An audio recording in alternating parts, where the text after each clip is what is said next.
1945 में world war ख़त्म होने के बाद सारे देशों के बीच में कोल्ड वॉर स्टार्ट हुआ। कोल्ड वॉर का ये मतलब नहीं कि कोई वॉर जो ठंड में लड़ी जा रही है, बल्कि इसका मतलब ये है कि जियोपॉलिटिकल आइडियोलॉजिकल वॉर, कि कौन एक दूसरे से आगे जाता है।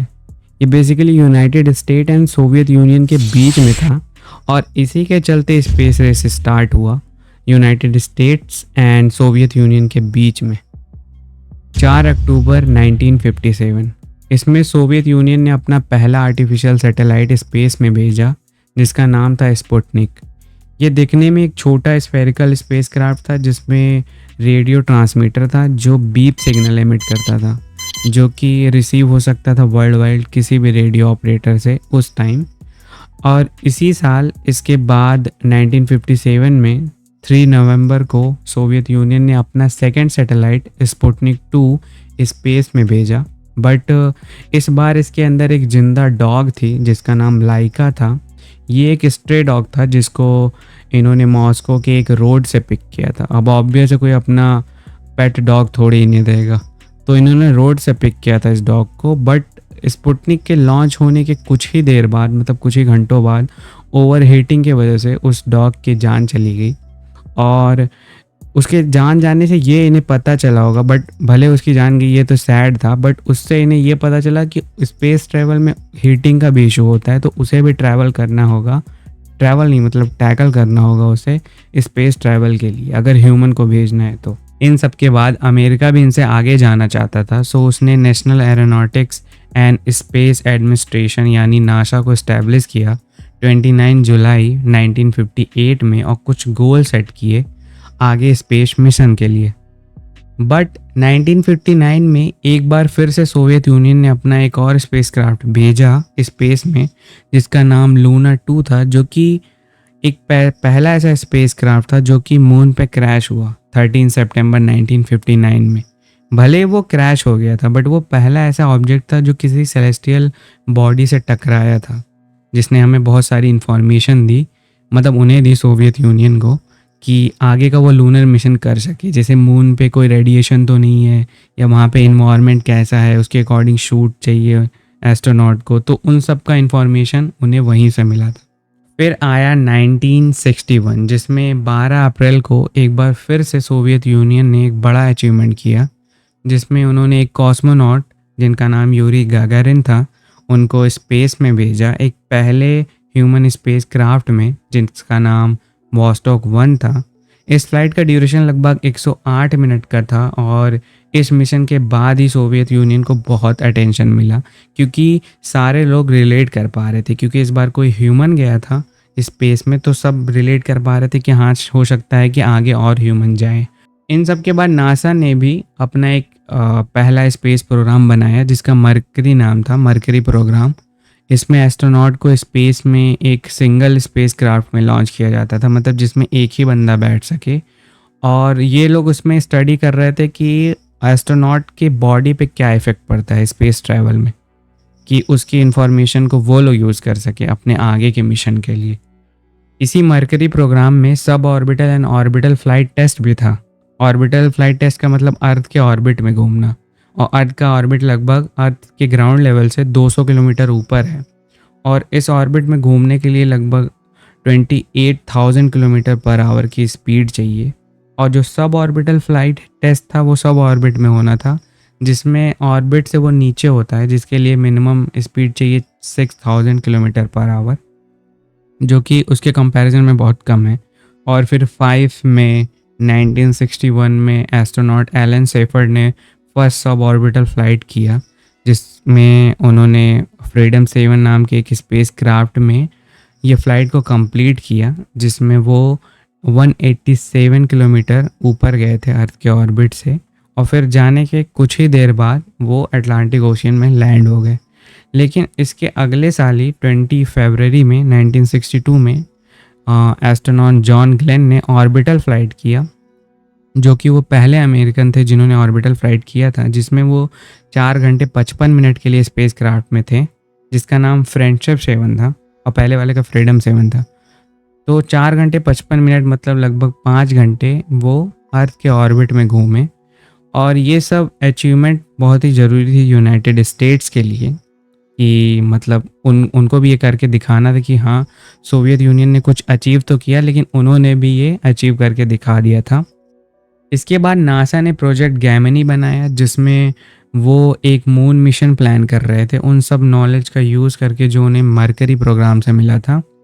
एंड इस प्रोग्राम का नाम अपोलो प्रोग्राम था। एंड गैमनी मिशन में 2 पर्सन वाला स्पेस क्राफ्ट यूज़ किया गया जिसमें वो सारी डॉकिंग टेक्निक्स और लॉन्गर फ्लाइट इम्पैक्ट भी चेक कर रहे थे जो कि उनका मून मिशन के लिए हेल्पफुल था।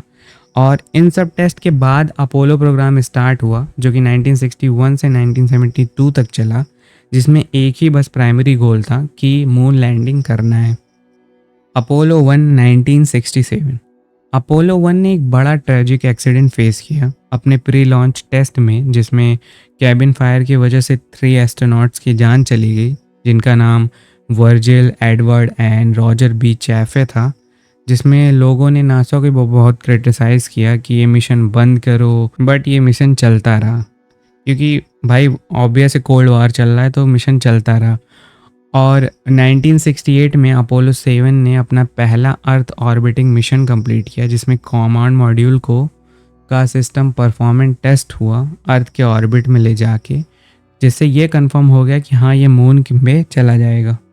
और अपोलो 8 में मून के ऑर्बिट में कुछ क्रू मेंबर्स गए जिनका नाम था Frank Borman, James Lovell and Williams Ender, जिन्होंने मून के ऑर्बिट में जाके उसके 10 चक्कर लगाए। मतलब स्पेस क्राफ्ट के अंदर थे ऑब्वियस है वो लोग। फिर उसके 10 चक्कर लगा के वो वापस अर्थ पे आ गए थे, जिससे ये पता चल गया कि मतलब ये वाला प्रोसेस तो हो सकता है कि ऑर्बिट तक जाने का। और फिर आया अपोलो 9 1969 में लूनर मॉड्यूल को एक बार फिर अर्थ के ऑर्बिट में टेस्ट किया गया। ये लूनर मॉड्यूल था, कमांड मॉड्यूल नहीं जिसको पहले टेस्ट किया था। ये टेस्ट इसलिए ज़रूरी था क्योंकि ये लूनर मॉड्यूल जो था वो चांद पे उतरने वाला था, तो इसको पहले टेस्ट करना ज़रूरी था कि अर्थ के कहीं ऑर्बिट में ही कुछ गड़बड़ी ना हो जाए। वैसे भी ये लोग पहले ही मतलब 3 एस्ट्रोनॉट की जान जा चुकी है, तो अगर इस बार ऐसा कुछ होता तो भाई ये मिशन बंद ही करना पड़ता और इतने सारे पैसे वेस्ट हो जाते, जो कि मैं वीडियो में आगे बताऊंगा कि इतने पैसे इनके लगे थे।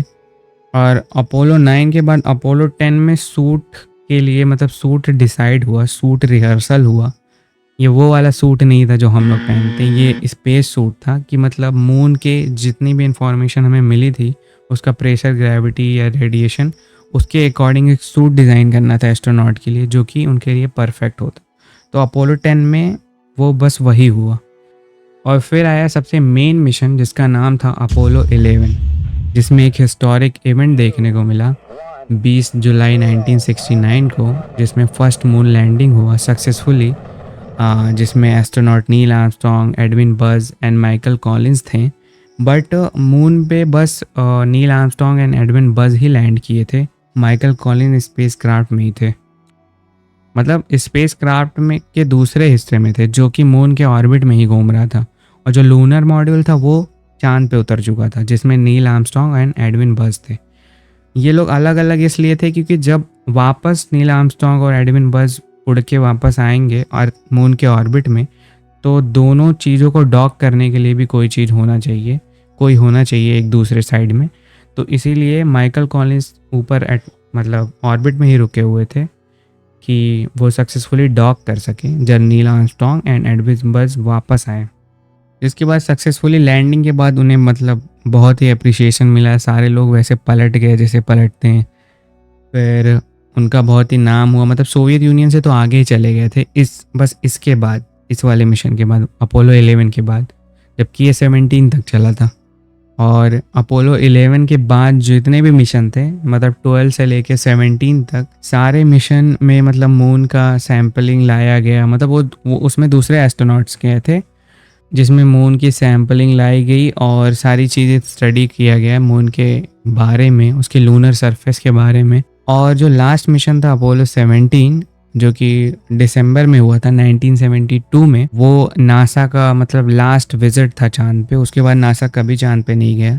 और अपोलो मिशन से हमें यही पता चला कि हम इंजीनियरिंग की पावर, साइंस और ह्यूमन करेज से कुछ भी अचीव कर सकते हैं।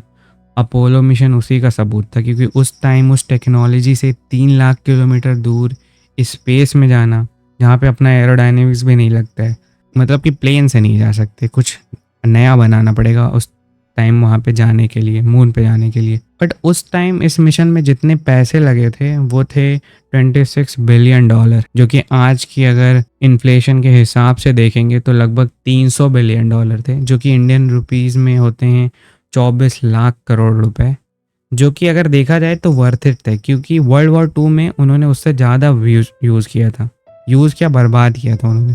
तो वर्ल्ड वॉर 2 से बेटर तो ये कोल्ड वॉर ही था, जिससे ह्यूमन ने मतलब सच में कुछ अचीव किया बिना कुछ खोए। हालांकि कुछ लोगों ने सेक्रीफाइस किया, जैसे लाइका डॉग ने, और वो 3 एस्ट्रोनॉट्स जिनकी डेथ हुई, और भी क्या पता अनऑफिशियल हो जिनकी डेथ गई हो। तो इस वीडियो में तो बस इतना ही था स्पेस रेस के बारे में। मेरा मतलब और सारे मतलब मार्स वार्स को इंक्लूड नहीं किया, क्योंकि वीडियो फिर बहुत लंबा हो जाता और अभी मेरे को शॉर्ट वीडियो ही बनाना है, क्योंकि चैनल नया है मेरा, तो इसलिए मैंने मतलब इसको शॉर्ट रखा और जितना इन्फॉर्मेशन दे सकता था मैंने दे दिया।